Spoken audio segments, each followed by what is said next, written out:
conocer su mineralogía, ¿no? Los tres principales minerales de los que se componen estos tipos de suelo.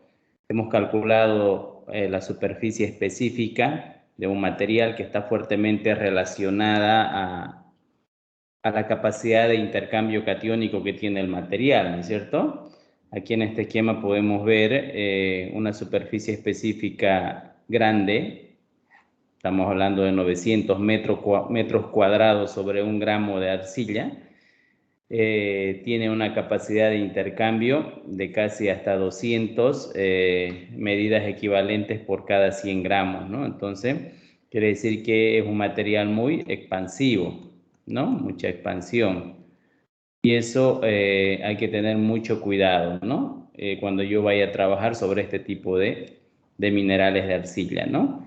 En el caso de las hilitas, las caolinitas tienen una capacidad de intercambio mucho menor, ¿no? Y superficie específica inclusive más pequeña, ¿no? Estamos hablando entre 15 y 50 metros cuadrados sobre gramo, ¿ya? Es importante también conocer las estructuras de los suelos finos, ¿sí? Debido a ese intercambio o ese campo eléctrico que se genera en la superficie de contacto de las láminas de arcilla, existe una fuerza de repulsión, ¿sí? Cuando estas partículas o estas láminas están en contacto directo, ¿ya? Por ejemplo, acá podemos ver un esquema. Cargas eléctricas iguales tienden a repelar, ¿no? Entonces, existe una fuerza de repulsión cuando están muy cercas unas contra las otras, ¿no? En cambio, cuando hay cargas eléctricas positivas en el interior, lo que tienden que hacer, o la tendencia es de que las carguitas se atraigan, ¿no? Unas contra otras. Entonces esto es muy importante porque aquí nosotros tenemos que medir primero esa intensidad, ¿ya? Esa intensidad de fuerzas repulsivas y compararlas con las fuerzas de atracción, ¿ya? La estructura, prácticamente, si hablamos de estructura, es de estructura interna de la arcilla. Internamente, cómo se van acomodando esas láminas de arcilla que ya las conocemos y le hemos visto mediante imágenes microscópicas, cómo se van acomodando en la estructura de un suelo, ¿sí? Cuando esas fuerzas de atracción son mayores a las fuerzas de repulsión, entonces en la arcilla se genera una estructura del tipo floculada, ¿ya? Una estructura floculada. Una estructura floculada es una estructura bastante desordenada, ¿ya? En ese tipo de estructura sucede eso, de que las fuerzas de atracción son mayores a las fuerzas de repulsión, ¿no? Esa fuerza de repulsión y fuerzas de atracción, que son prácticamente las fuerzas que mantienen los enlaces, ¿sí? Los enlaces entre cationes y aniones, se las puede medir por medio de Van der Waals, ¿sí? O también se denominan fuerzas de Van der Waals, ¿no? Y se las puede medir. Si se recuerdan, volvemos un poquito más atrás al primer concepto que habíamos visto, más o menos, a ver, esperemos un ratito.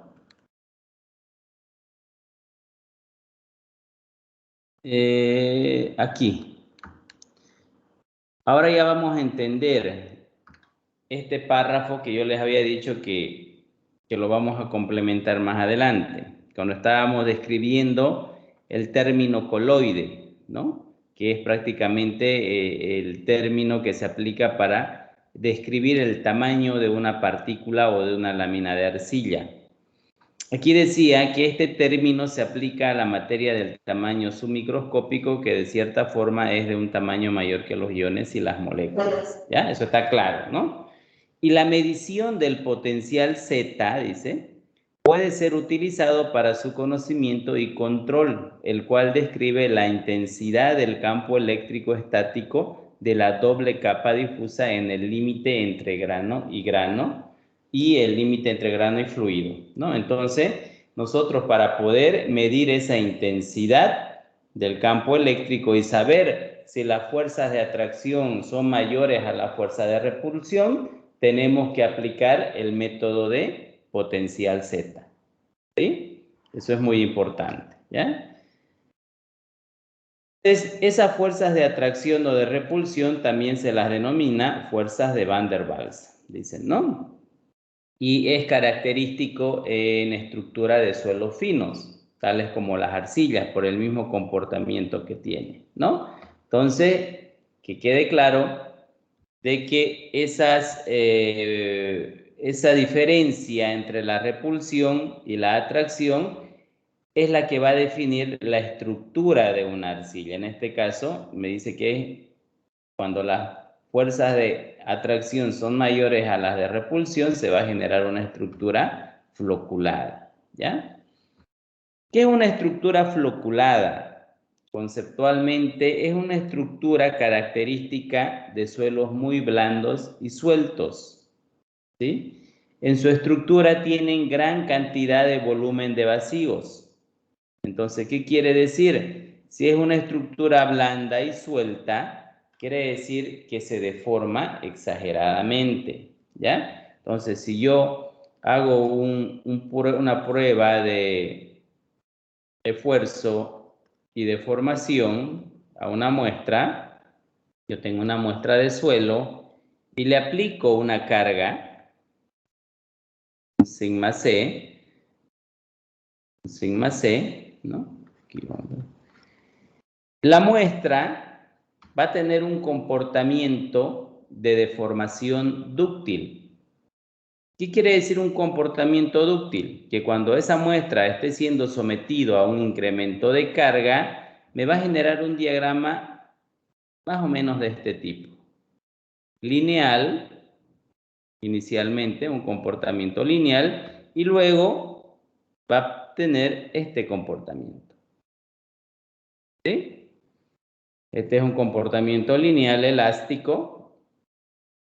¿Qué quiere decir un comportamiento lineal elástico? Que cuando yo retire estas cargas, el suelo puede llegar a su estado original, ¿no? Entonces, para un determinado sigma C, voy a tener un valor de deformación, ¿no? Deformación. Para un sigma C1, voy a tener una deformación. Si yo retiro, ¿no? Va a haber un incremento en el esfuerzo y también va a haber un incremento en la deformación.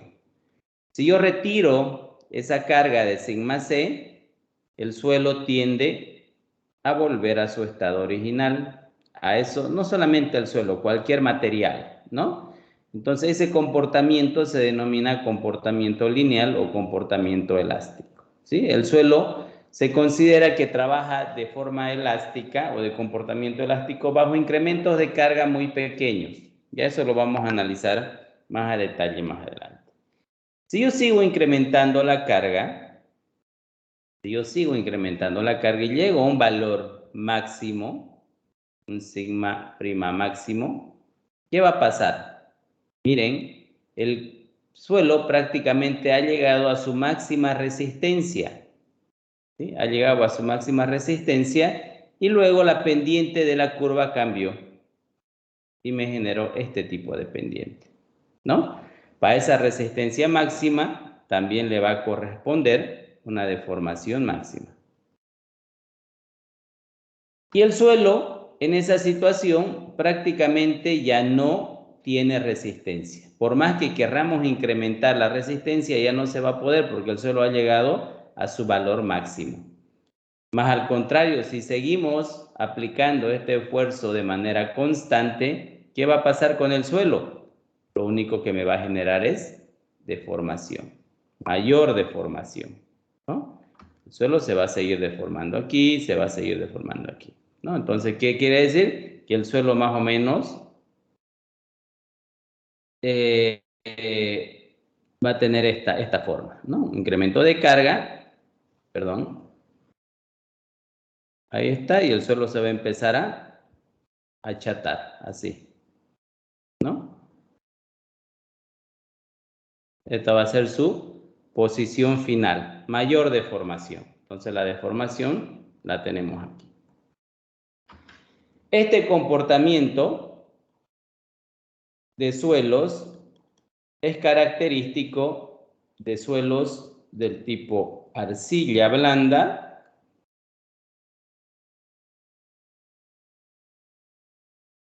o arena y arena suelta. Si yo hago un ensayo de esfuerzo de formación en un material de estas características, entonces voy a generar un diagrama de esfuerzo más o menos de este tipo, ¿no? En el cual el suelo llega a un valor máximo y luego tiene esfuerzo máximo, ya no hay ganancia de resistencia, lo que sí hay es gran deformación, ¿no? A este comportamiento en mecánica de suelos lo denominamos un comportamiento dúctil, ¿no? Es un comportamiento dúctil y es característico de este tipo de materiales. Aparte de que el suelo va a tener un comportamiento dúctil, me dice que tiene gran cantidad de volumen de vacíos. ¿Qué quiere decir? Que si yo tengo estructura de suelo, por más que sea de naturaleza arcillosa, tiene mayor porosidad, porque al tener vacíos, el agua puede circular fácilmente por la estructura, por este tipo de estructura, ¿sí? La estructura floculada. ¿Ya? Preguntas. ¿Qué es dúctil para ustedes? Este término. ¿Qué entienden por dúctil?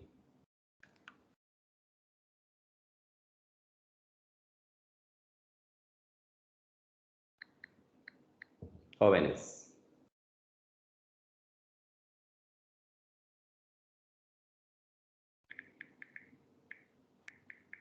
¿Que se puede cambiar? ¿Que se puede cambiar?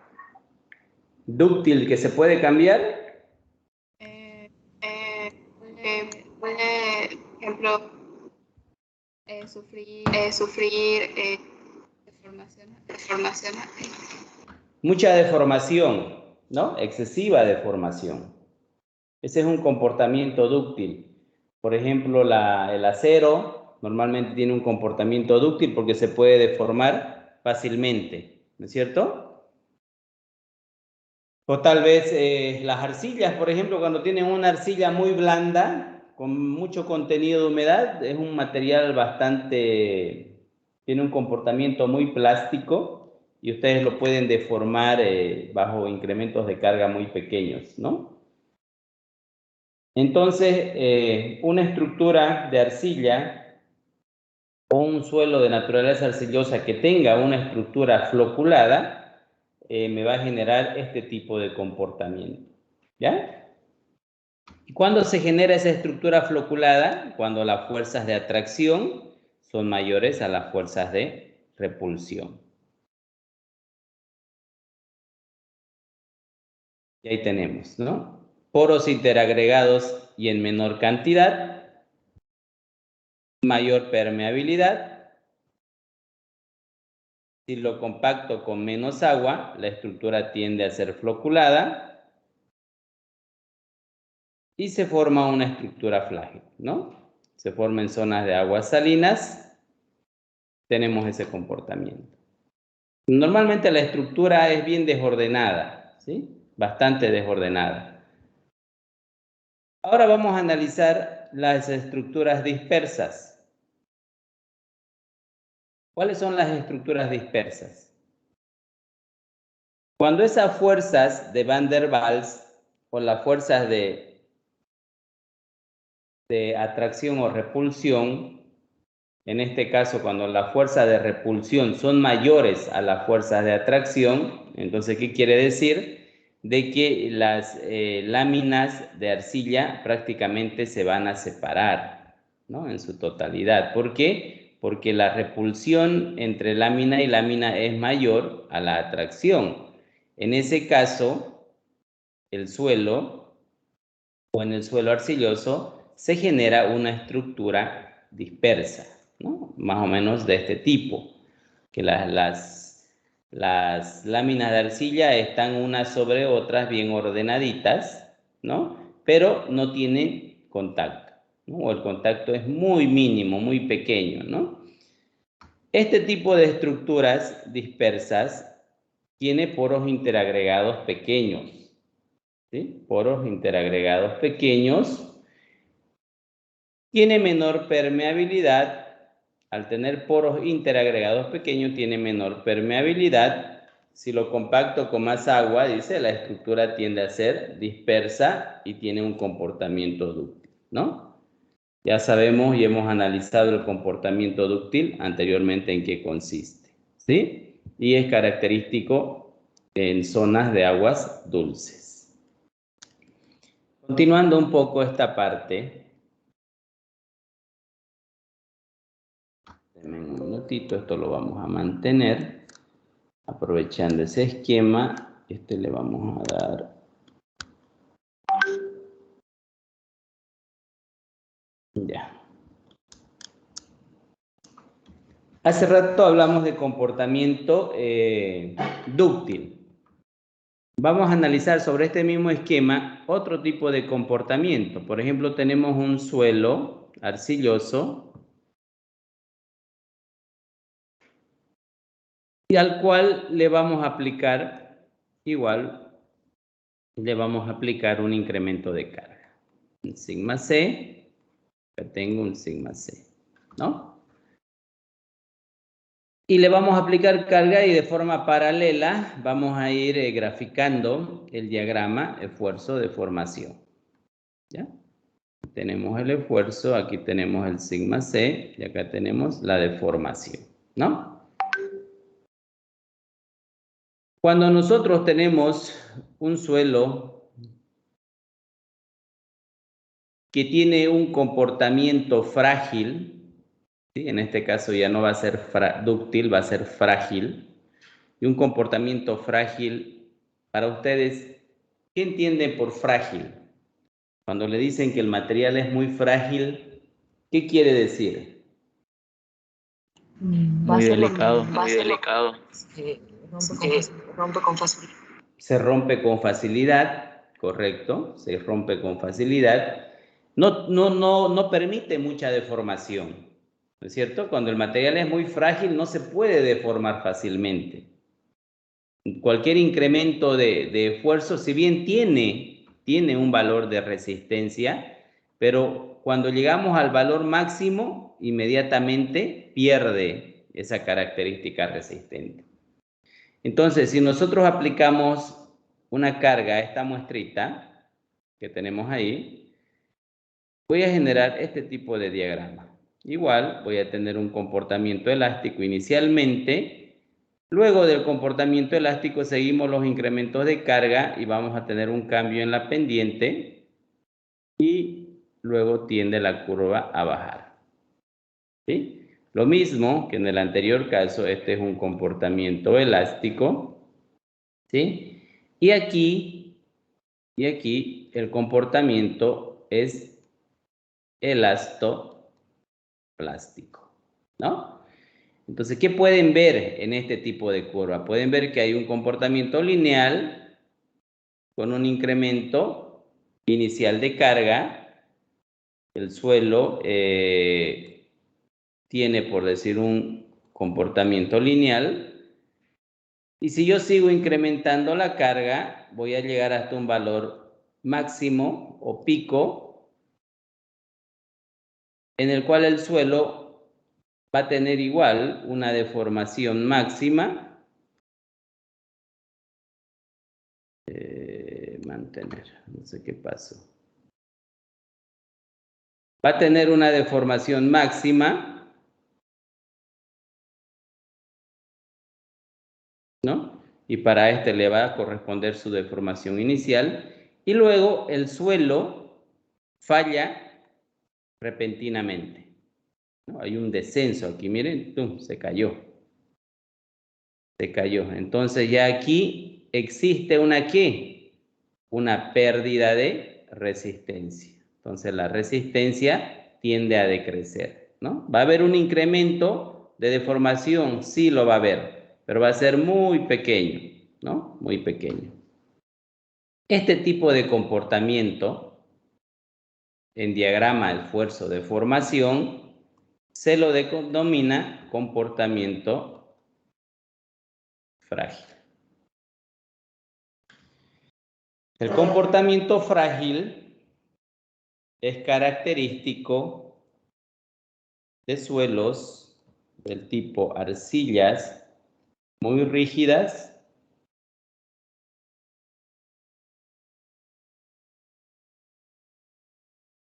o arenas muy compactas.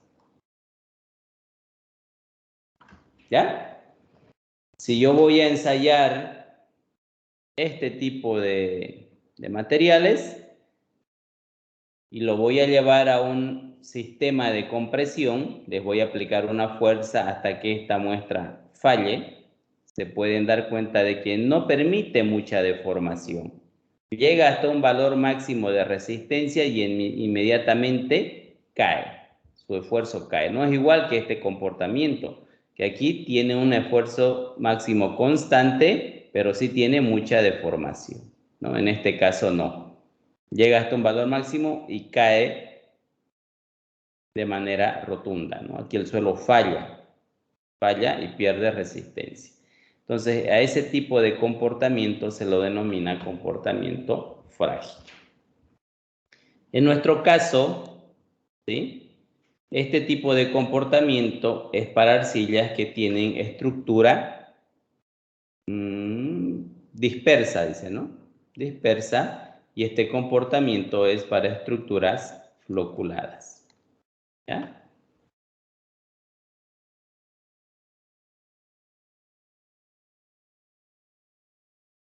Bien. Entonces, a ver, anteriormente a esto, habíamos dicho repulsión, polaridad, la misma magnitud. Ya habíamos descrito esto.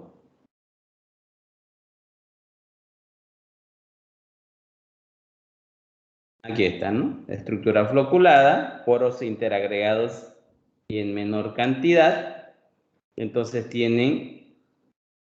al tener poros interagregados grandes, tienen mayor permeabilidad. Y al tener mayor permeabilidad, voy a tener mayor flujo de agua en la estructura del suelo, ¿no? Y aparte de tener una estructura floculada, tiene un comportamiento frágil, ¿no? ¿Qué quiere decir frágil? Que va a llegar hasta a un valor de resistencia máxima y luego va a caer, ¿no? Lo contrario pasa con la estructura dispersa. La estructura dispersa tiene interagregados pequeños, por lo tanto me va a generar menor permeabilidad, menor drenaje del agua en la estructura del suelo. Y si lo compacto con más agua, voy a generar una estructura dispersa de comportamiento dúctil, ¿no? Entonces se forman en aguas dulces. ¿Qué utilidad yo le doy a este análisis? Por ejemplo, si yo tuviera que construir una represa de tierra, ¿sí? Tengo una represa de tierra, que obviamente esto tiene que ser de arcilla, ¿sí? Y la represa tiene que almacenarme grandes volúmenes de agua, ¿no es cierto? Yo esta represa, como es de tierra, la voy a ir construyendo mediante procesos de compactación. Voy colocando capas y voy compactando, ¿no? Y aquí igual genero mi núcleo impermeable, ¿no? Igual es que es de un suelo de baja permeabilidad. Cuando yo compacte o empiece a construir esta represa, ¿qué tipo de estructura para mí es más conveniente utilizar? o general en el suelo? ¿Una estructura dispersa o una estructura floculada?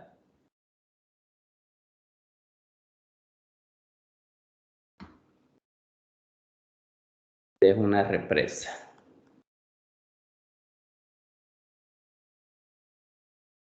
A ver, ¿alguien por ahí que quiera participar? ¿Qué tipo de estructura debería darle a esta represa de tierra?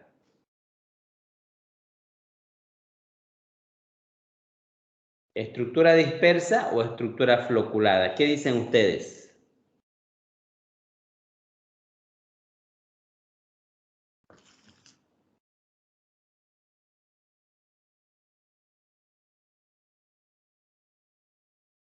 ¿Nadie?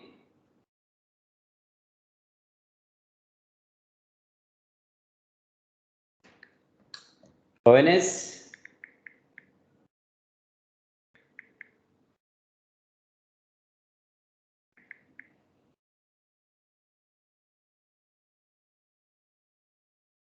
¿Me escuchan o no me escuchan? Sí, sí.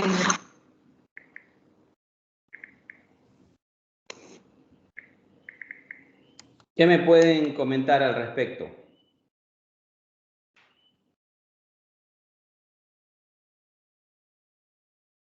Ese material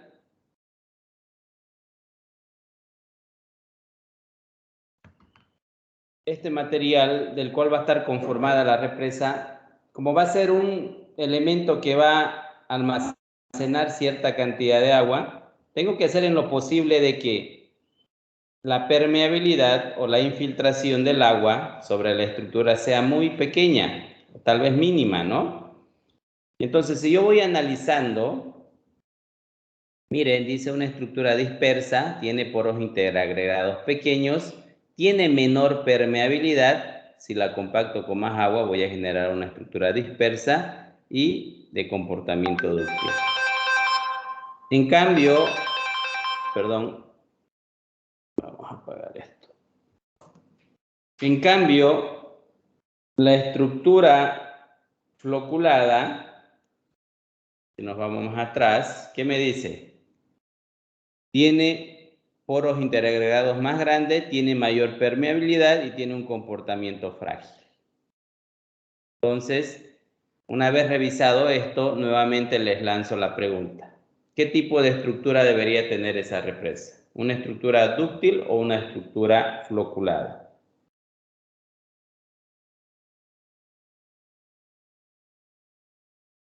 Dúctil. Dúctil. Por lo tanto, voy a tener que generar, mediante procesos de compactación, que la estructura sea dispersa, ¿no? ¿Por qué dispersa? Porque tiene menor permeabilidad y de alguna manera me permite ciertas deformaciones al tener un comportamiento dúctil, ¿no? Ese tipo de estructuras no deberían ser estructuras muy frágiles, ¿sí? ¿Por qué? Porque en el momento de la rotura pueden generarme desestabilización o tal vez rotura muy general y toda esa estructura se me puede venir abajo, ¿no? Me puede provocar serios problemas, ¿sí? Entonces esa es la utilidad. Otra utilidad, por ejemplo, en los terraplenes de carreteras. Si yo tengo que, normalmente ustedes saben de que las carreteras se construyen siempre en zonas más altas, ¿no? No sé si se han podido dar cuenta. Se colocan capas de material aquí, ¿no? Una capa subrasante, una capa subbase y una capa base. Y aquí viene la carpeta, ¿no? La capa de rodadura. ¿Sí? Y esta estructura o este paquete estructural se lo construye por medio de compactación, se van compactando las capas, ¿no? ¿Por qué tiene que ser más alto que el terreno natural? Porque en algún momento peor en nuestra zona, que es una zona baja, esto se puede llegar a inundar, ¿no? En época de lluvia normalmente se inunda, ¿sí? ¿Y qué es lo más conveniente para mí? Cuando hay inundación, que este nivel de agua no llegue hasta la superficie del pavimento, ¿no? ¿Por qué? Porque me puede generar problemas con el tránsito vehicular. Entonces aquí, cuando yo construya este pequeño terraplén de carretera, vamos a suponer que es de arcilla, ¿qué es lo más conveniente? Que cuando por un sentido tenga nivel de agua, el agua pueda drenar por la estructura del terraplén y salir en este otro sentido y empezar a evacuar, ¿no? Porque si yo tengo un material que no permite drenaje del agua, un material de muy baja permeabilidad, entonces aquí se me va a acumular el agua y eso me puede generar aún mucho más problema, desestabilizándome todo el terraplén. Si yo hago que el agua pase por el terraplén de un punto a otro, entonces no voy a generar mucha saturación del material, ¿no? El tipo de estructura más conveniente para este tipo de trabajo sería una estructura floculada. ¿Por qué floculada? Porque habíamos visto que la estructura floculada tiene interagregados demasiado grandes y por lo tanto tiene mayor permeabilidad. ¿Qué quiere decir mayor permeabilidad? Que el agua puede drenar o fluir fácilmente por la estructura del suelo, ¿no? Entonces, y aparte de ello, tiene un comportamiento frágil, ¿no? Un comportamiento de mucha resistencia, no se deforma fácilmente, ¿no? Entonces, ese es más o menos unos ejemplos que les puedo dar para que le den su aplicación a estos conceptos, ¿sí? Preguntas, jóvenes.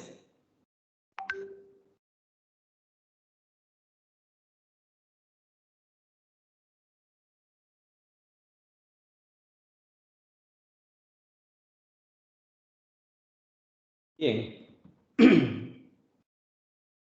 Cualquier perturbación, dice, que pueda existir, como la deformación por esfuerzo cortante, tiende a generar, a disminuir los ángulos entre las diferentes láminas del material, ¿no? Esto está hablando de la estructura dispersa, ¿no? Que me dice que cualquier cambio en el esfuerzo en la estructura del suelo puede generar rotura inmediata, ¿no? Puede generar rotura inmediata. Entonces aquí pueden ver más o menos esquemáticamente cómo las fuerzas de repulsión, ¿sí?, son mayores a las fuerzas de atracción, ¿no? Entonces prácticamente las tienen a las láminas separaditas unas contra otras, ¿no? Esa es la estructura, el esquema de una estructura dispersa. Bien, pasamos a esta segunda parte.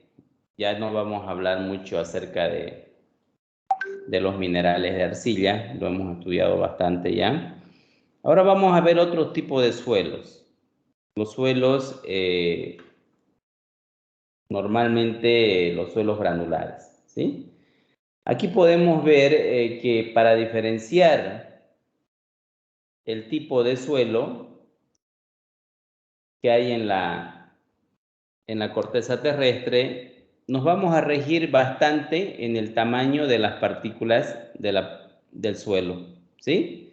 Normalmente les había dicho que en mecánica de suelos nosotros vamos a hacer una división, ¿sí? Una división entre los suelos gruesos y suelos finos.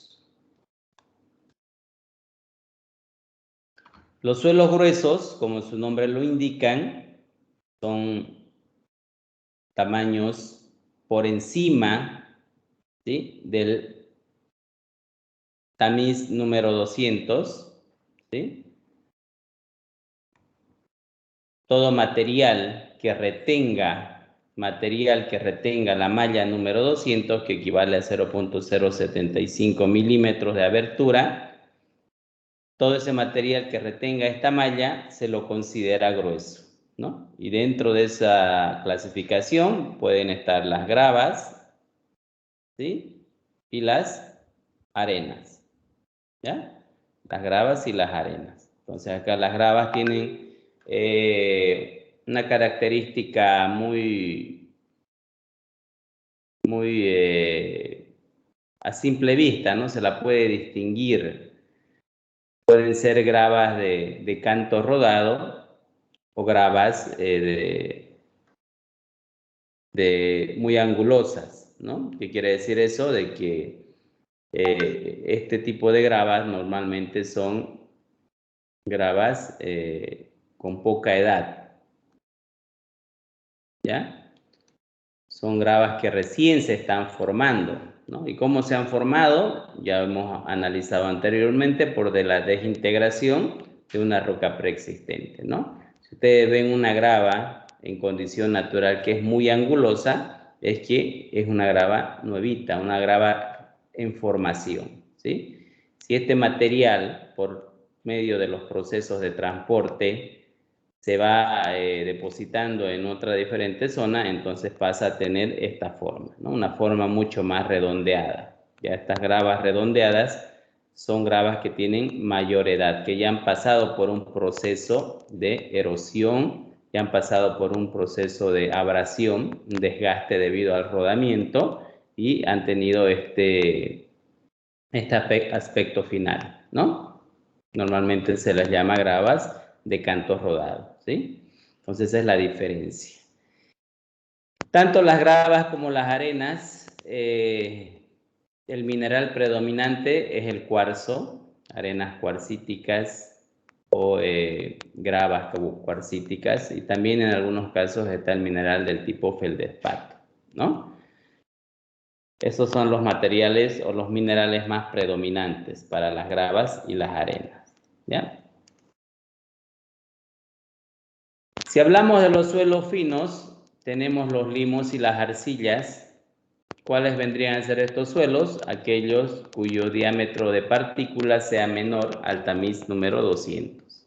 Entonces, todo material que pase el tamiz número 200 se lo considera suelo fino, ¿no? Que puede ser un limo o puede ser una arcilla. Las arcillas son en su mayoría, dice, partículas en forma de láminas microscópicas y submicroscópicas de mica, minerales de arcilla y otros minerales, ¿no? Los característicos son los silicatos de aluminio, ¿no? Que son los más predominantes en la corteza terrestre, ¿sí? Diferencia entre un limo y una arcilla el comportamiento plástico que tiene, ¿no? La plasticidad que existe debido a la cohesión que tienen estos materiales, ¿no? Esa fuerza de atracción molecular que es característica de este tipo de suelos arcillosos se la denomina cohesión, ¿sí? La cohesión es una fuerza de atracción molecular, pero está bastante claro de que la cohesión no se genera entre contacto de partícula y partícula, ¿no es cierto? Si estamos hablando de arcilla. Por ejemplo, si ustedes tienen una arcilla completamente seca, ¿será que tiene cohesión? No tiene cohesión, ¿no? Es un material suelto. Una arcilla seca pulverizada es un material suelto. ¿Cuándo se genera la cohesión? Cuando nosotros empezamos a humedecerlo el material, ¿no? Entonces, cuando empezamos a humedecer el material, ahí empieza a reaccionar químicamente ese material y empieza a generar un intercambio catiónico en su estructura y hace de que aparentemente ustedes puedan ver de que las láminas se adhieran unas contra otras, ¿no? Pero no es un contacto directo, ¿no? Sino que entre lámina y lámina hay otro ion con carga eléctrica contraria, y esto es lo que le da esta característica cohesiva a este tipo de suelo, ¿no? Hemos hablado bastante acerca de ello. Y en cambio con los limos sucede lo contrario, ¿no? El limo es un suelo fino, pero no tiene el mismo comportamiento de la arcilla. Más al contrario, es un suelo muy disperso. Ustedes le echan agua al limo y se forma una especie de lodo, ¿ya? Aquí las normativas de la AASHTO, la norma ACTM, me da algunos rangos de tamaño. Por ejemplo, si yo analizo la norma AASHTO, ¿sí? Se está Okay. Lo corregimos enseguida. Bueno, gracias por avisarme.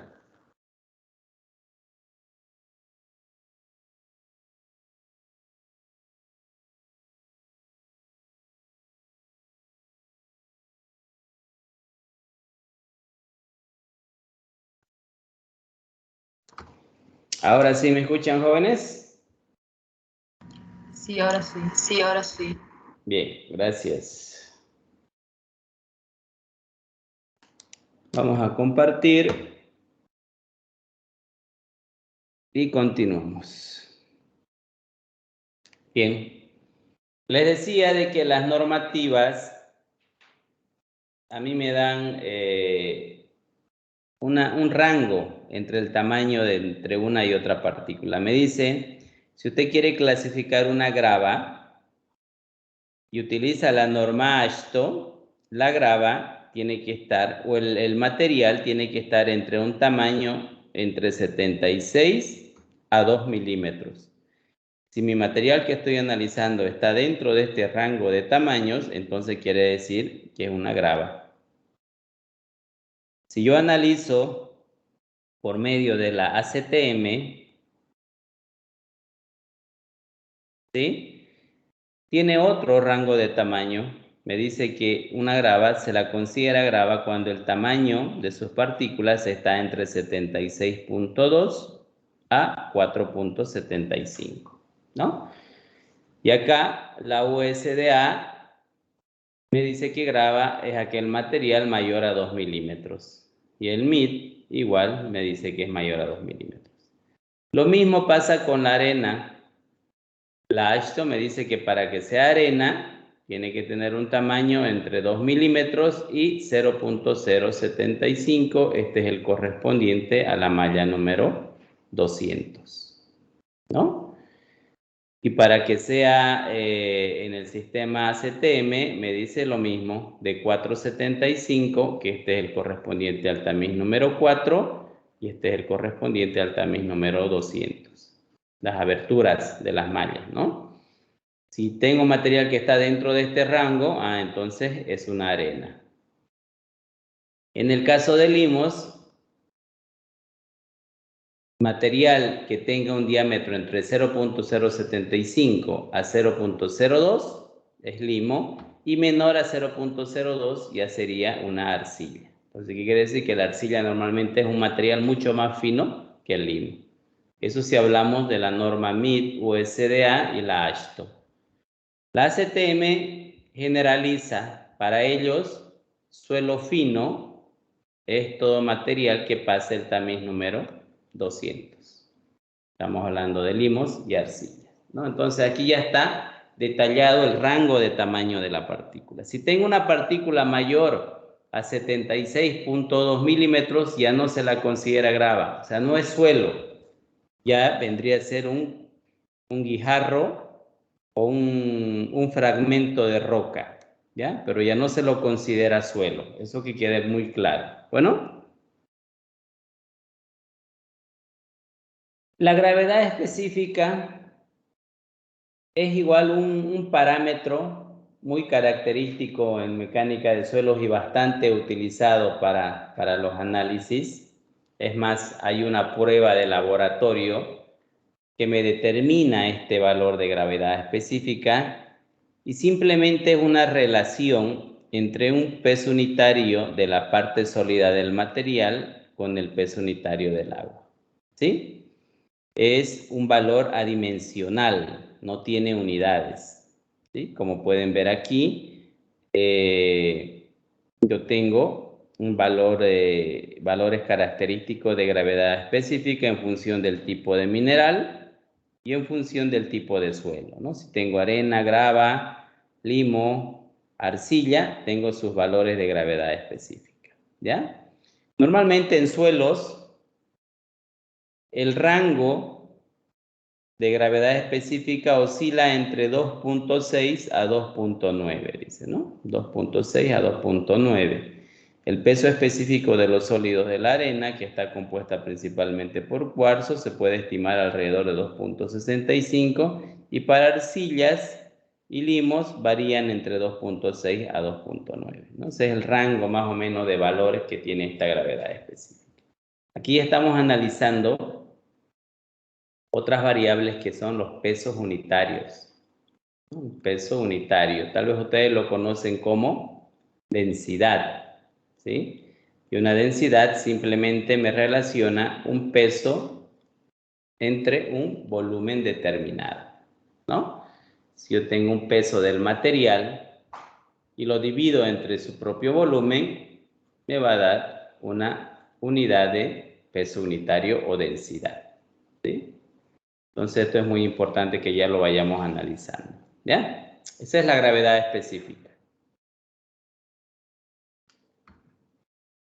Una vez que ya conocemos todos los parámetros físicos de los suelos, tanto suelos finos como suelos gruesos, ahora nos toca entrar a la parte más práctica de la asignatura o de la unidad, ¿sí? Vamos a ver las relaciones volumétricas y gravimétricas que se presentan en un suelo, ¿ya?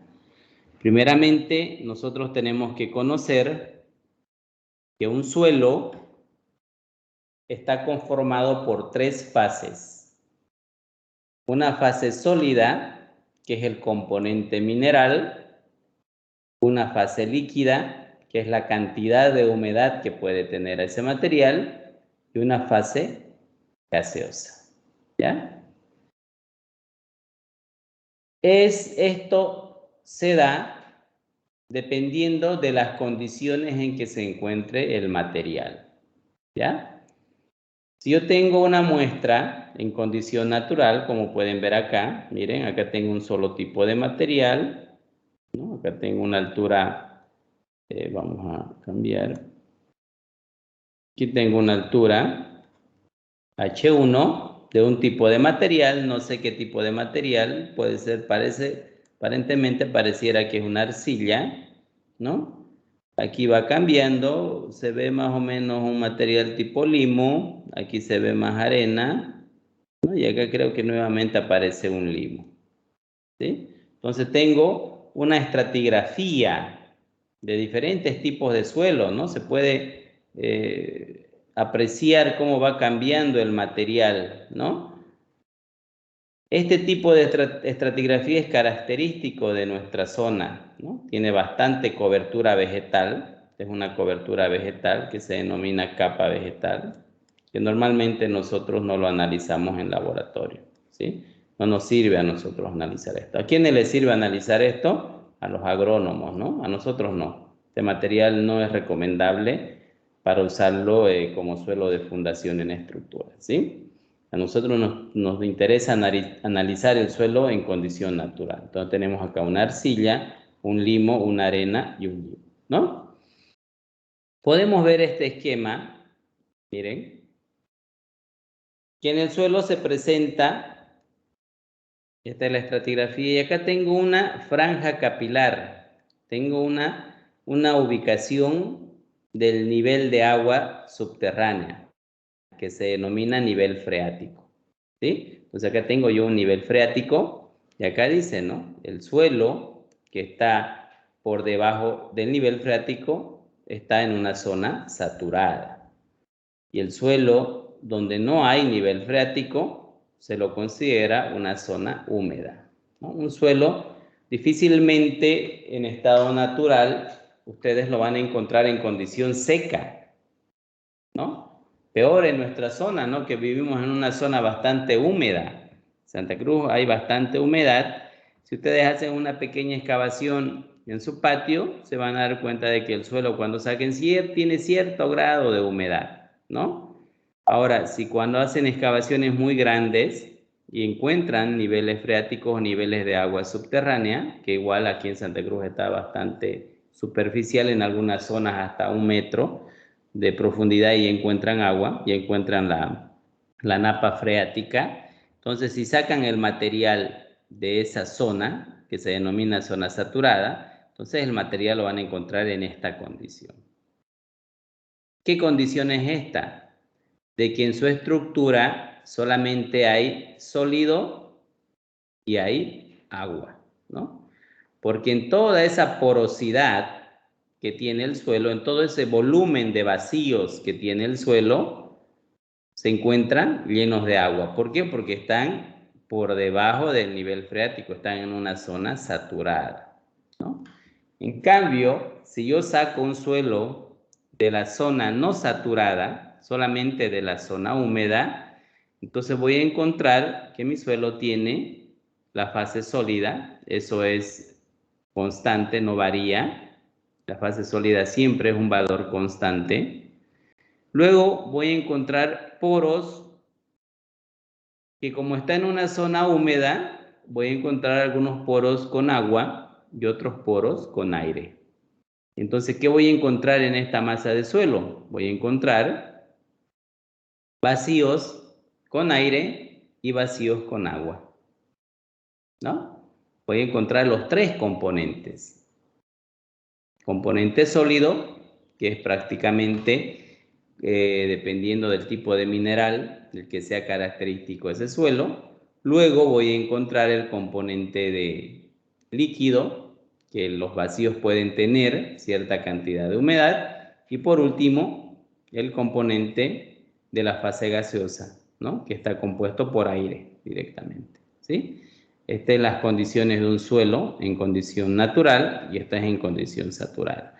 Normalmente a los suelos que están en la zona húmeda se los llama suelos parcialmente saturados, ¿no? En cambio acá se los denomina suelos saturados, completamente saturados, y aquí parcialmente saturados, ¿ya?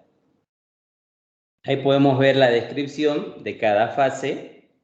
La fase sólida está formada por partículas minerales del suelo, incluyendo la capa semisólida absorbida, dice, ¿no?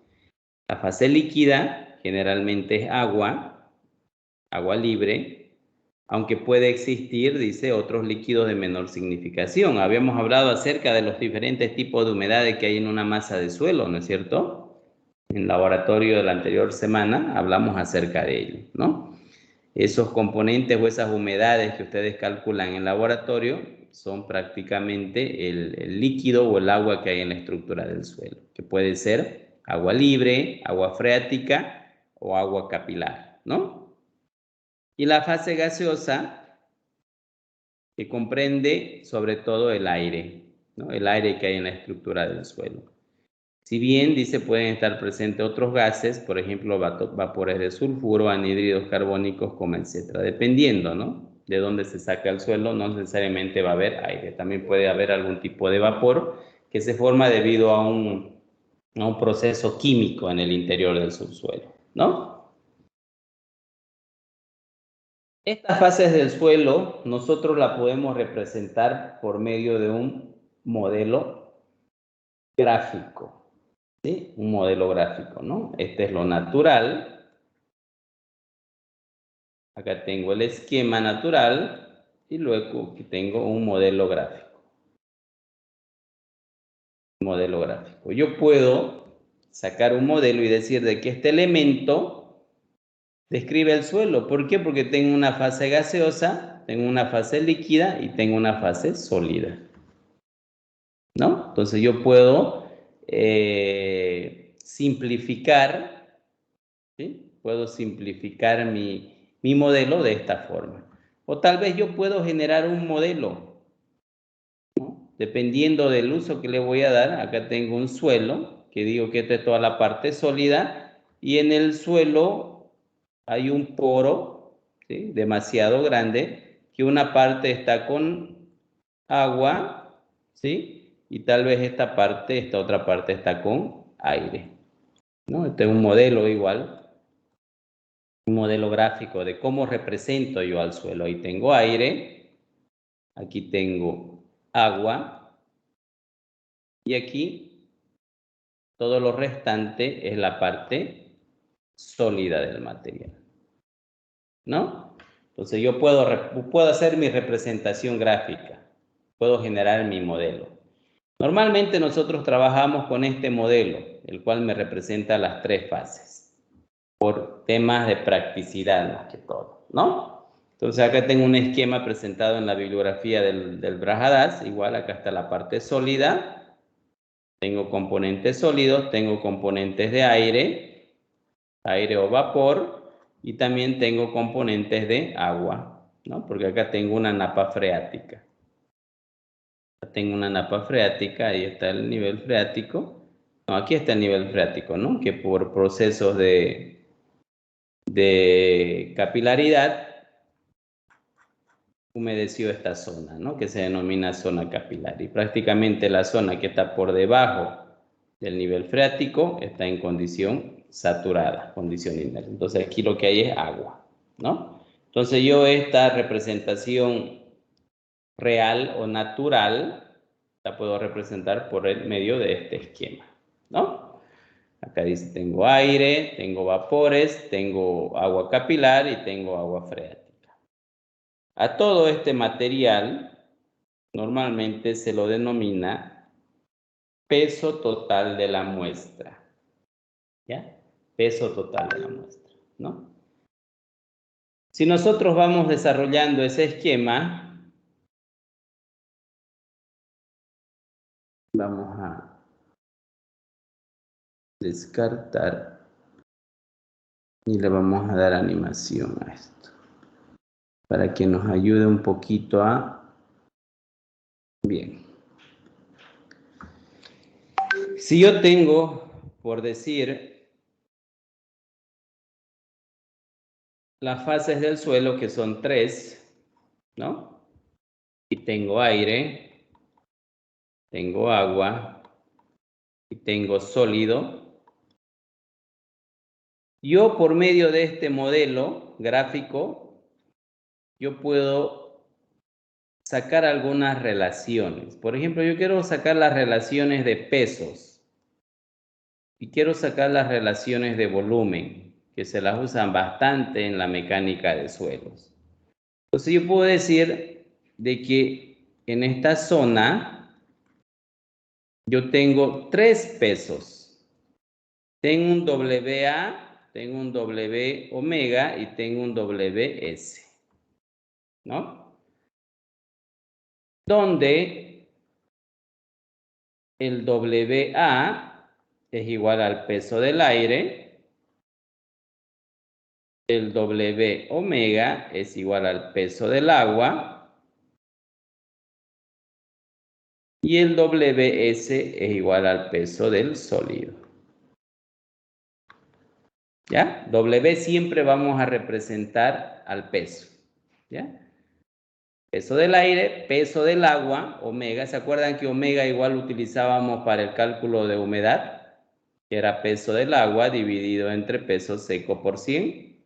Entonces, ese omega es este de acá, ¿ya? Peso omega, peso del agua y peso del sólido. A todo esto, yo le puedo decir que va a ser el peso de la muestra, ¿no? Entonces, Wm va a ser igual al peso de la muestra. ¿Ya? Ese es el peso de la muestra. Si yo quiero calcular el peso de la muestra, ¿a qué va a ser igual? Al peso del aire más el peso del agua más el peso del sólido, ¿no? Pero aquí yo tengo una componente que se anula porque el aire no tiene peso. Por lo tanto, el peso de la muestra va a ser igual al peso del agua más el peso del sólido. En este elemento, en el cual el suelo tiene los tres componentes. ¿Está claro? Miren, ya he podido calcular el peso de la muestra. O sea, cuando ustedes agarran una muestra húmeda, lo llevan a una balanza y lo pesan, ¿qué están pesando? La cantidad de agua y la cantidad de sólido que tiene ese material, ¿no? También a esto se lo denomina peso húmedo. ¿Ya? Peso húmedo. Nosotros lo vamos a llamar, cuando tengamos el subíndice M, quiere decir que es húmedo o su equivalente a muestra. Cuando hablamos de muestra, WM es un peso de la muestra total en la cual hay aire, agua y sólido dependiendo de la condición que se encuentre. ¿Ya? Si hablamos de volumen, vamos al otro lado. Aquí tenemos volumen del aire, volumen del agua y tenemos volumen del sólido, ¿no? A toda esta zona la podemos denominar volumen de vacíos, ¿sí? Porque son vacíos a esa porosidad que tiene el suelo, se la puede denominar vacíos. Y esos vacíos o pueden estar llenos de aire o pueden estar llenos de agua o ambos elementos a la vez, ¿no? Entonces, a toda esa sumatoria de toda esa porosidad de esos vacíos que tiene el suelo se lo denomina volumen de vacíos. Y nuevamente aquí tenemos volumen de la muestra. Entonces, seguimos acá describiendo. Volumen de A es volumen de aire. Aire. Volumen del agua. Volumen del sólido. Y WB, volumen de vacíos. Y WM, volumen de la muestra. ¿No? Ahí tengo todos los componentes, todas las relaciones de peso y volumen que yo puedo determinar en una muestra, ¿no? Entonces, si yo quiero calcular lo mismo que en el anterior caso, el volumen de la masa es igual al volumen del aire más volumen del agua más volumen del sólido, ¿no? Volumen en este caso, el volumen del aire no se puede anular. ¿Por qué? Porque es un volumen que está presente en la muestra. No puede ser cero. ¿Ya? Eso lo tienen que tener bastante claro. También podemos decir que esos vacíos que hay en una muestra de suelo, una parte están con agua y otra parte están con aire. La proporción no la sabemos. ¿La podemos calcular? Sí podemos calcular. Ese es el objetivo de analizar este estado del suelo, las fases del suelo, ¿sí? También de aquí puedo sacar de que el volumen de la masa va a ser igual al volumen de vacíos más volumen del sólido, ¿no? ¿Está claro eso, jóvenes?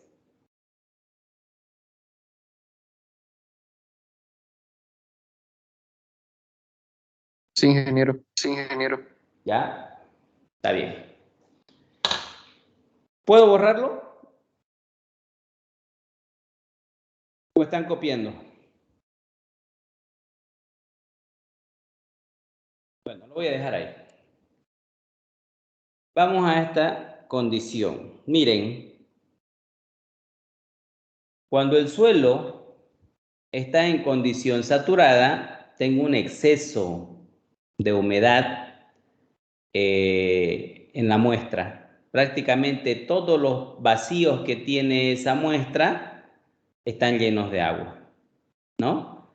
Acá tengo otro esquema que me dice la capacidad de campo. ¿Sí? Esta es una condición en que en el suelo, ¿qué hay? Solamente hay, si yo analizo una muestra que está en condición saturada, entonces aquí yo solamente tengo sólido y tengo agua, ¿sí? Y si el material está completamente seco, ¿qué tengo? Sólido y tengo aire, ¿no? Tengo sólido y tengo aire. Ahora, como pueden ver, las condiciones de las fases ya cambian, ¿sí? Ya cambian.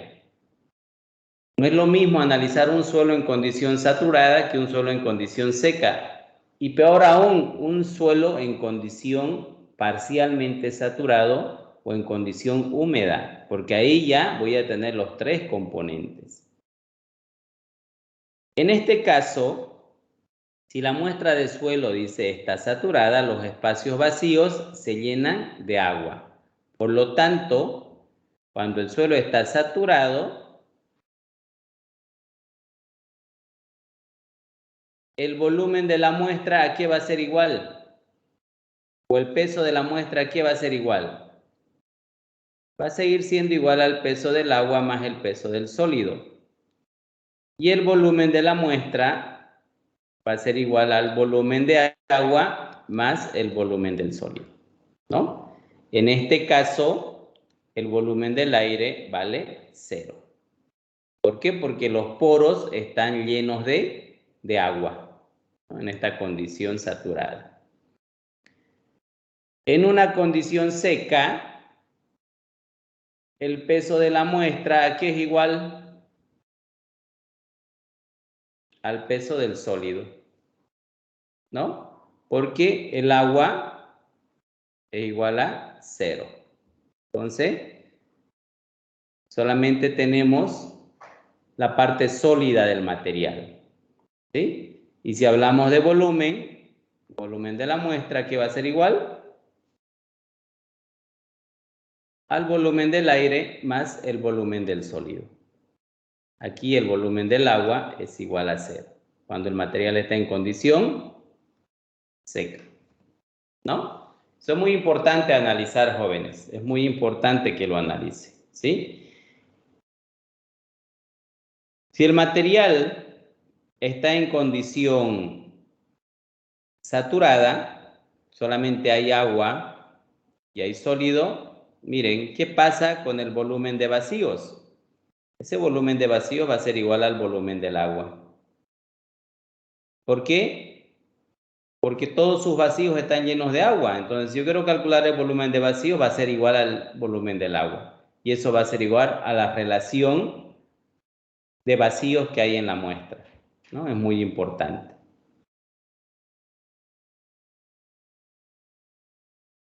Acá podemos ver en el Muni Voodoo, que es otra bibliografía, que representa lo mismo, en condición natural, ¿no? Y la idealización por medio de este modelo, ¿no? Lo mismo que habíamos hecho anteriormente, ¿sí? El peso del material va a ser igual al peso seco más el peso del agua. Si hablamos de volumen del material, va a ser igual al volumen del sólido más volumen de agua más volumen del aire, ¿no? Y el volumen de vacíos va a ser igual al volumen de agua más volumen del aire. Aquí está esquemáticamente un resumen de todo, ¿no? En base a esto, nosotros ya podemos ir determinando las primeras relaciones de peso. Por ejemplo, la primera relación de peso que vamos a calcular es el contenido de humedad, ¿no? Esto ya lo habíamos estudiado bastante. Contenido de humedad es igual al peso del agua dividido entre el peso seco. Y el peso del agua, ¿qué es igual? Al peso de la muestra menos el peso seco. Si nosotros nos vamos un poquito más atrás, aquí, y yo despejo peso del agua de aquí, aquí va a ser igual al húmedo menos el seco, porque esto pasa a restar. Si a la parte húmeda le quito el sólido, ¿qué me queda? Me queda agua. Entonces así se calcula el peso del agua, ¿no? Y es la que presentamos en la fórmula de humedad. Esta es la primera relación de humedad. ¿Qué tipo de humedad voy a calcular? Hay humedad de sedimentación, de infiltración, de condensación. Hemos hablado bastante acerca de esto cuando vimos el ensayo de contenido de humedad, ¿no? El agua libre, el agua capilar, el agua absorbida, ¿no? Hemos visto cómo funciona el mecanismo de la subida del agua capilar hasta un determinado nivel y que depende mucho de la porosidad que tiene el material, ¿no? En algunos casos si el suelo lo permite, esa humedad capilar o esa agua capilar que sube debido a un intercambio de presión en el agua, sube por capilaridad debido a una tensión superficial hasta un determinado nivel, ¿no? Y por medio del ensayo de contenido de humedad podemos determinar esas cantidades de agua. La relación de peso es el peso unitario húmedo, ¿ya? El peso unitario húmedo de la masa, que es la relación entre el peso húmedo y el volumen húmedo de la muestra. Tenemos el peso unitario del sólido, que relaciona solamente la parte sólida del material. En este caso, cuando hablamos de húmedo, ¿qué considera? Considera agua, considera aire y considera suelo, ¿no? Los tres componentes. O sea, un peso húmedo me analizan los tres componentes y lo divide sobre el volumen de los tres componentes. En cambio, un peso unitario sólido solamente me analiza la parte sólida del suelo, ¿sí? O sea, lo relaciona el peso de la parte sólida en ese volumen de la parte sólida. No considera ni el volumen de aire ni el volumen de agua, ¿no? Para él, para este peso unitario no toma en cuenta estos vacíos que hay en la estructura de un suelo, sino simplemente el peso de esa parte sólida dividido entre ese volumen que corresponde solamente a la parte sólida del material. Habíamos dicho que con eso podemos calcular la famosa gravedad específica.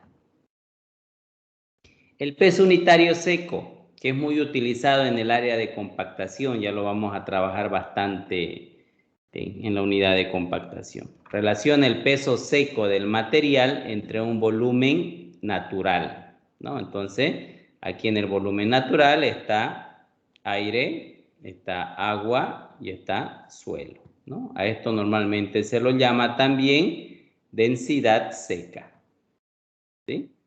La famosa densidad seca.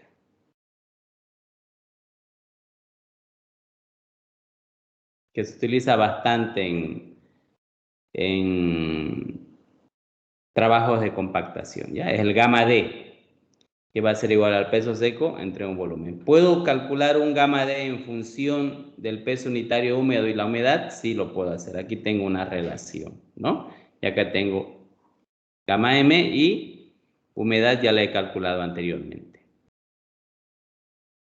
El peso unitario saturado.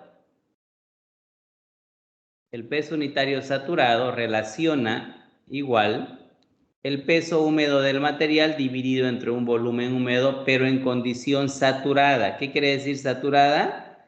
Que el grado de saturación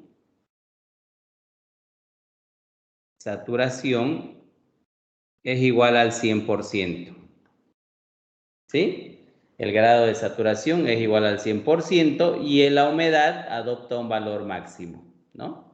Entonces, si se pueden fijar, esta es la misma fórmula de gamma M, que es igual al peso húmedo sobre volumen húmedo. Pero ¿cuál es la diferencia? Que este está en condición natural, o no podríamos agarrar ese término. Mejor utilicemos el término húmedo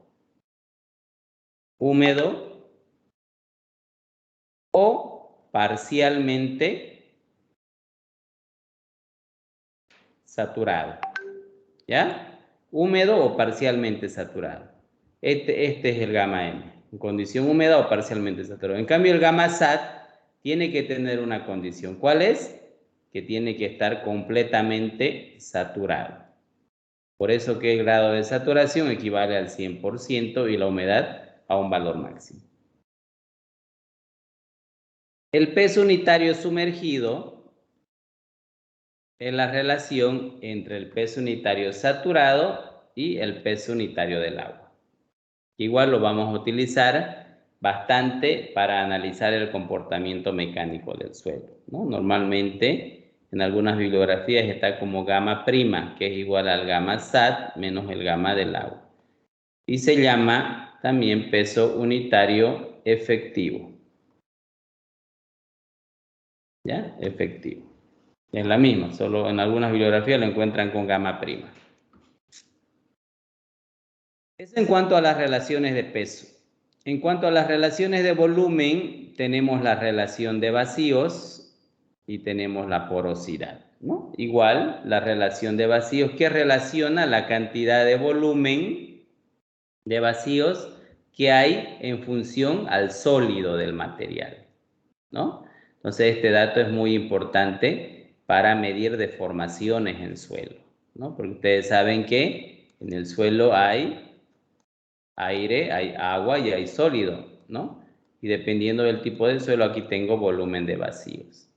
Entonces, ¿qué me relaciona la relación de vacíos? Esa cantidad de vacíos que hay en función al volumen del sólido, ¿sí? Mientras más alto sea este valor, quiere decir que el suelo, por decir una relación de vacíos, quiere decir mayor a 1, pongámosle 1.5, ¿qué quiere decir? Que el volumen de vacíos que hay en el suelo es 1.5 veces al volumen del sólido, ¿no? O sea, hay mayor cantidad de vacíos que sólido en esa muestra. Entonces, ¿qué quiere decir eso? Que este suelo tiene mucha porosidad, mucho vacío en su estructura, está muy suelto, está en una condición muy suelta, ¿no? El suelo cuando está en condición suelta tiene gran cantidad de vacíos. Y la porosidad es conceptualmente casi lo mismo que relación de vacíos, pero la única diferencia es que la porosidad trabaja con el volumen aparente. ¿Por qué se denomina volumen aparente? Y este es volumen real. Este es volumen aparente en la masa. El subíndice M es una variable que se la puede considerar aparente porque varía en función del contenido de humedad que tenga el material, ¿no es cierto? Por ejemplo, un peso húmedo de una muestra varía en función de ¿qué? De la cantidad de humedad que tenga el material. Si está muy húmedo, este valor va a subir, y si está con menos humedad, ese valor tiende a bajar, ¿cierto? Es el ejemplo que les dije el anterior viernes en laboratorio, cuando saturaba un material y lo pesaba, ¿no? ¿Por qué va a incrementar el peso? ¿Por qué va a subir el peso? Porque sus vacíos están con mayor cantidad de agua, por eso es que aumenta el peso. Y si está con menos humedad, el peso tiende a bajar. ¿Por qué? Porque sus vacíos tienen menor cantidad de humedad. Entonces, un valor variable. En cambio, el sólido, tanto en volumen como en peso, es un valor constante. Por más que tenga mucha o poca agua, el sólido siempre va a ser un valor constante, no varía ni su volumen ni su peso, ¿no? Y eso es muy importante que ustedes lo tomen en cuenta. El famoso grado de saturación, es lo que hablábamos anteriormente, ¿no? Relaciona la cantidad de agua en volumen que hay en una muestra en función a la cantidad de vacíos que tiene el material. Si yo tengo un grado de saturación del 100% o igual a 1, ¿qué quiere decir? Que el volumen de agua es igual al volumen de vacíos.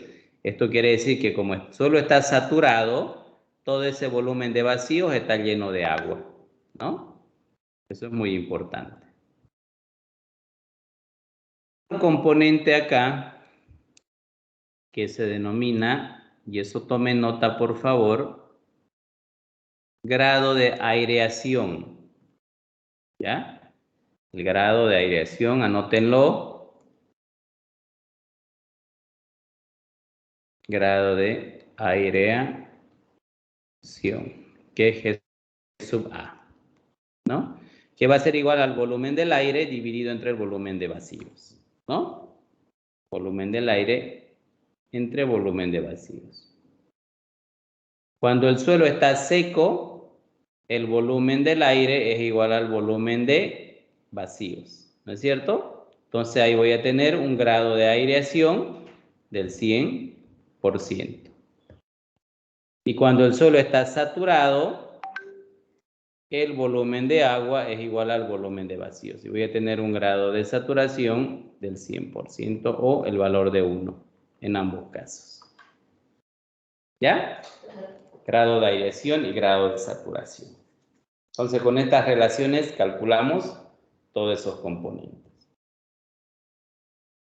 ¿Preguntas, jóvenes?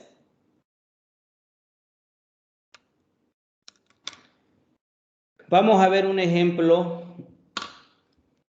¿Qué horas son ahorita? Son las 6:30. Ya. Vamos a ver este ejemplo. Un primer ejemplo de relaciones de peso y volumen, ¿sí? Para que más o menos se vayan ambientando y vayan viendo su aplicación de todo lo que hemos visto hasta el momento. Dice, una muestra de arcilla saturada pesa 1526 gramos en su estado natural y 1053 gramos después de secada al horno. Determinar el contenido de humedad natural si el peso absoluto del sólido es 2.7 gramos sobre centímetro cúbico. Y también me pregunta cuál es la relación de vacíos, peso unitario y la porosidad del material, ¿ya? Entonces, tengo que analizar este problema, ¿no? ¿Qué datos me da? Me dice una muestra de arcilla saturada pesa 1526 gramos. ¿Qué quiere decir eso? ¿Qué peso es esos 1526 gramos?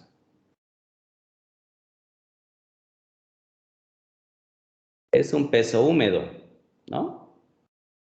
1526 gramos. En su estado natural, dice, ¿no? Por lo tanto, es húmedo. Y dice 1053 después de secada al horno. ¿Qué peso vendría a ser ese? Sólido. Peso seco. 1053 gramos, ¿no? Determinar, dice, el contenido de humedad natural, ¿sí? Bien, determinar el contenido de humedad natural. Si el peso absoluto de los sólidos de un suelo es de 2.7 gramos sobre centímetro cúbico. ¿Cuál vendría a ser ese? Peso absoluto, las unidades, ¿qué es? Gramos sobre centímetro cúbico. Ah, entonces un peso unitario o una densidad o un peso específico. Cualquiera de esos términos puede llevar, ¿ya? Yo simplemente viendo la unidad ya tengo que saber qué es, ¿no? Y me dice que es solamente de la parte sólida. Ah, entonces un gamma S. Y eso vale 2.70 gramos sobre centímetro cúbico. Calcular la relación de vacíos, calcular el peso unitario húmedo y calcular la porosidad del suelo. ¿Se entiende el problema, jóvenes?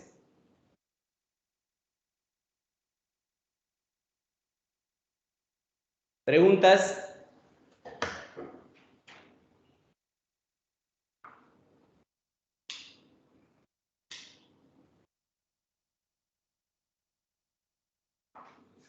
¿Siguen ahí o no? Sí. Ya. Seguimos. Bien, entonces vamos a ir calculando. Me van a ir ayudando, por favor, con su calculadora, ¿ya? Contenido de humedad. Yo sé que la fórmula de contenido de humedad es igual al peso húmedo menos peso seco dividido entre peso seco por 100. ¿Sí? A ver, verifico los datos. ¿Qué datos tengo? Tengo peso húmedo, vale 1526, menos el peso seco, 1053, dividido entre 1053 por 100. ¿Cuánto tengo de contenido de humedad? Rapidito, por favor.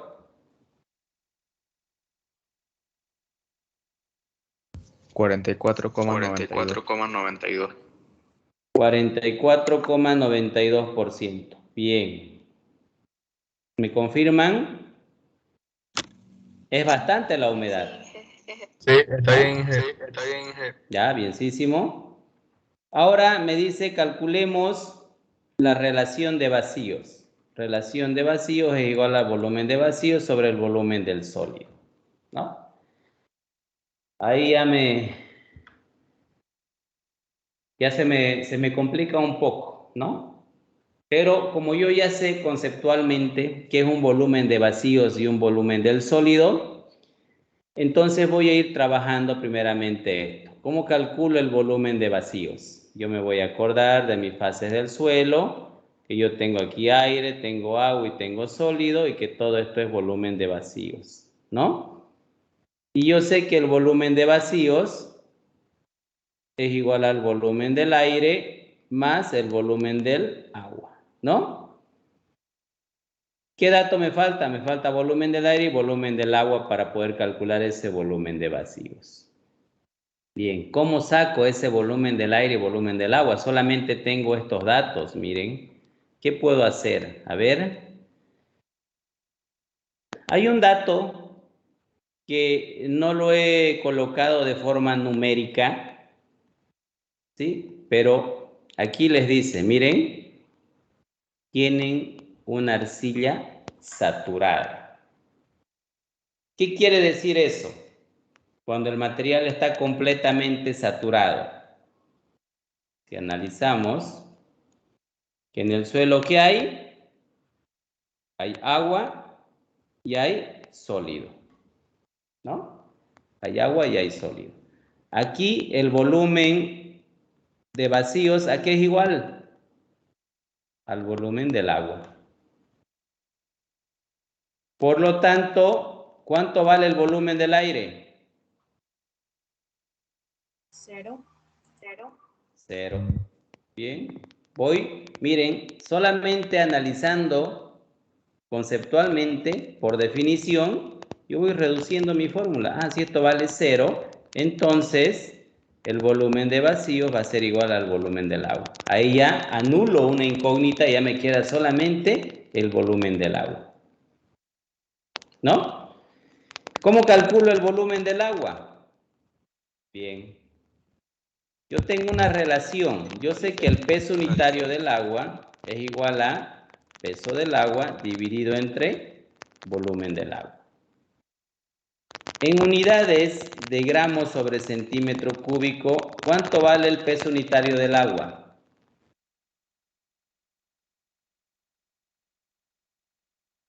Un gramo sobre centímetro cúbico, 1000 kilogramos sobre metro cúbico o 9.81 kilonewton sobre metro cúbico. Esas son las unidades con las que vamos a trabajar. Esto es un dato para mí. Esta información es un dato. Lo voy a utilizar bastante en mis cálculos. Y esto ya lo tengo que saber, conocimientos generales para ustedes. Entonces, si yo sé, estoy trabajando en qué unidades de gramos, centímetro cúbico, yo puedo decir que esto vale 1. Y si yo digo que eso vale 1, entonces el peso del agua es igual al volumen del agua, ¿no? ¿Y a qué es igual el peso del agua? ¿A qué es igual el peso del agua? Si yo analizo los pesos aquí, todo esto ¿a qué es igual? Peso húmedo, ¿sí? Acá tengo peso seco, y acá tengo peso del agua, ¿no? Entonces el peso del agua ahí va a ser igual a la parte húmeda menos la parte seca, ¿no? Menos la parte seca. Entonces, si yo quiero calcular el volumen del agua, va a ser igual al peso húmedo menos el peso seco dividido entre el gamma del agua. Entonces, aquí yo tengo 1526 menos 1053 dividido entre 1 gramo sobre centímetro cúbico. ¿Cuánto da esto?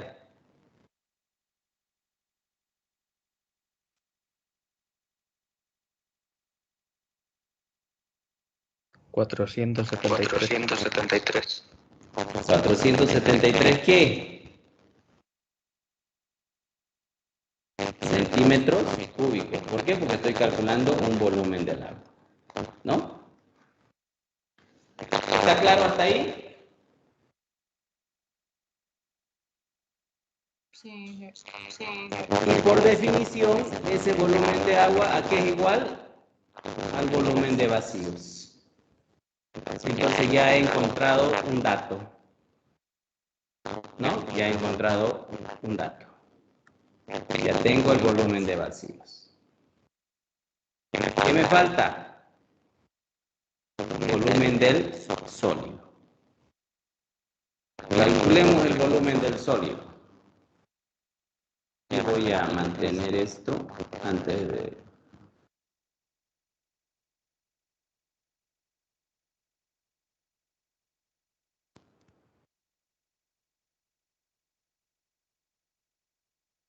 Oh. Ahí. Bien, seguimos. Ya tenía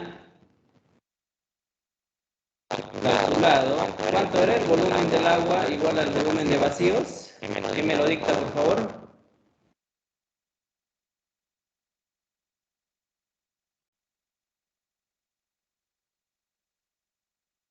Jóvenes. 473.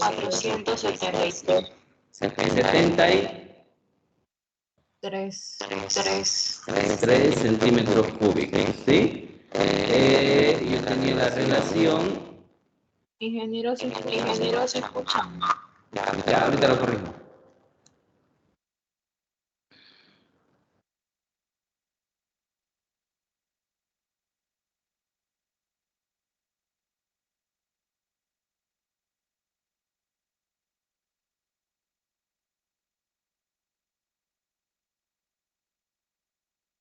Ahora sí me escuchan, ¿no?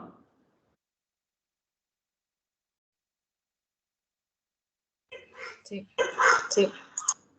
Bien, seguimos entonces. Me había dicho que es 473. Ya vamos a trabajar con eso. Más fácil. Volumen de vacíos es igual al volumen del agua y es 473 centímetros cúbicos. Habíamos dicho que la relación de vacíos era volumen de vacíos sobre el volumen del sólido. No tengo volumen del sólido, pero tengo un dato. Tengo un dato que es el gamma S. ¿Cuánto valía el gamma S?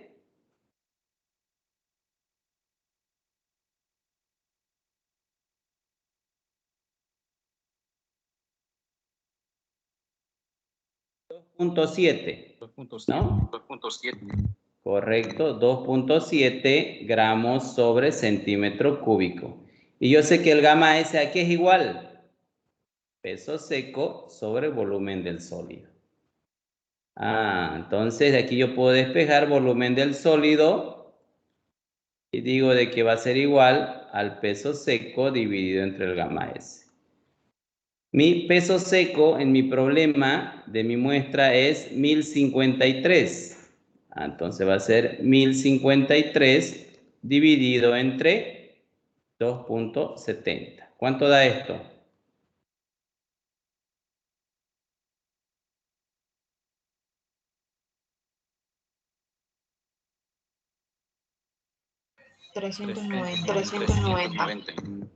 390 centímetros cúbicos. Bien, perfecto. Entonces, volumen de vacíos 473 dividido entre 390. ¿Cuánto me da mi relación de vacíos?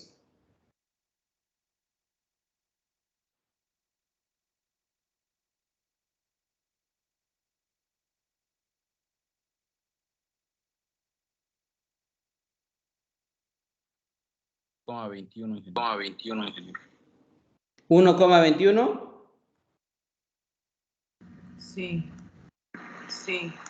Ahí está, 1,21. Ya he calculado, miren, ya he calculado relación de vacíos.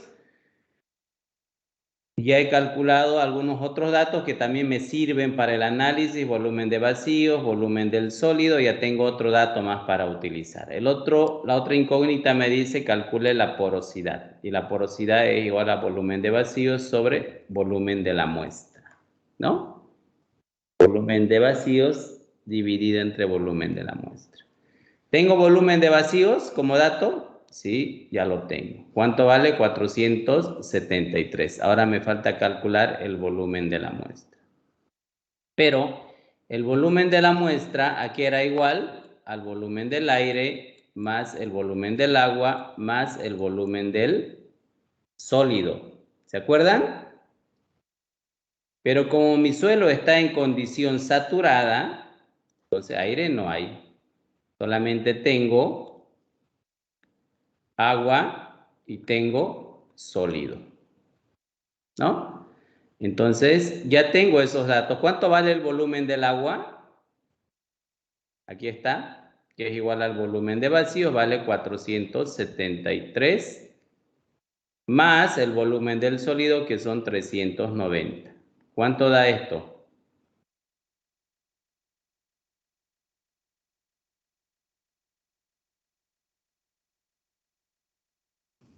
$863. 863 centímetros cúbicos. Entonces ya puedo calcular la porosidad, que va a ser igual a 473 dividido entre 863. ¿Cuánto da? 0,54. 0,54. Ya he calculado. ¿Qué me pedía el problema? A ver, vamos a ver. Me pedía, calcule. Sí, nos pasamos, creo. Aquí está. Me pedía, calcule la relación de vacíos. Ya está. Porosidad ya está. A mí me falta calcular el gamma M. Ya calculemos el gamma M. No debería ser problema para ustedes calcular el gamma M. Aquí está. Gamma M, ¿a qué es igual? Peso unitario húmedo. Va a ser igual al peso húmedo dividido entre el volumen húmedo. Son datos que ya tengo, ¿no? Peso unitario húmedo, ¿cuánto era? ¿Quién me dicta, por favor? Es dato del problema.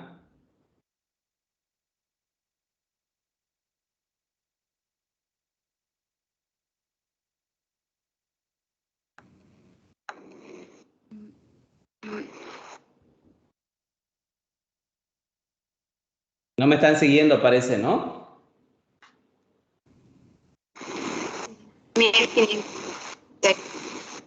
1560. No, 1526, perdón. ¿Ya? 1526. Dividido entre 863. ¿Cuánto da?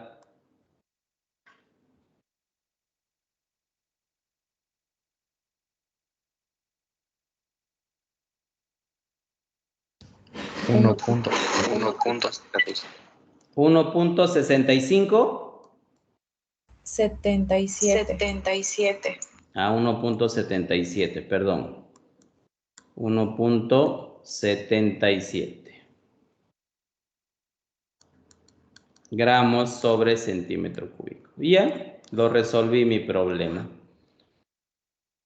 Tengo la porosidad, tengo la relación de vacíos, tengo peso unitario húmedo y tengo calculado también la humedad, ¿no? Entonces ya el problema está resuelto.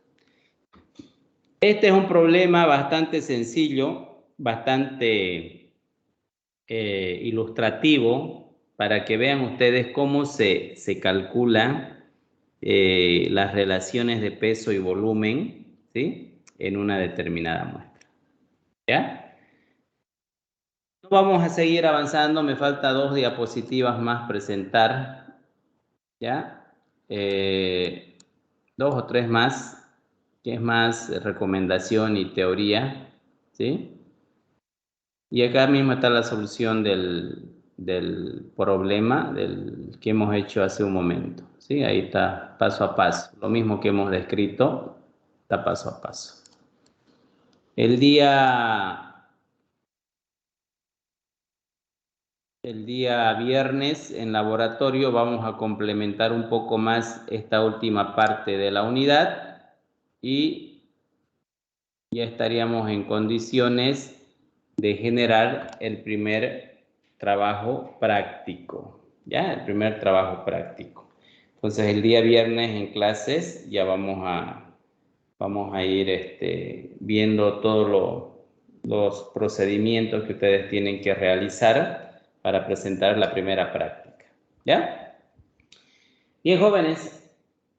Si no hay más consultas, nos estaríamos viendo el día viernes a las 11 de la mañana. A las 11, ¿no? Sí, Ya. 11 de la mañana. Los espero. ingeniero. ¿Sí? Dijo que iba a pasar el... disculpe, o ya lo subió a Moodle o dónde lo podemos ver para ir viendo. ¿Qué necesitan? El manual de laboratorio. Ah, ya. Enseguida lo voy a cargar a la plataforma, por favor. Gracias. Ok. Hasta luego, jóvenes. Nos vemos el día viernes a las 11 de la mañana. Hasta luego, ingeniero. Chao, chao.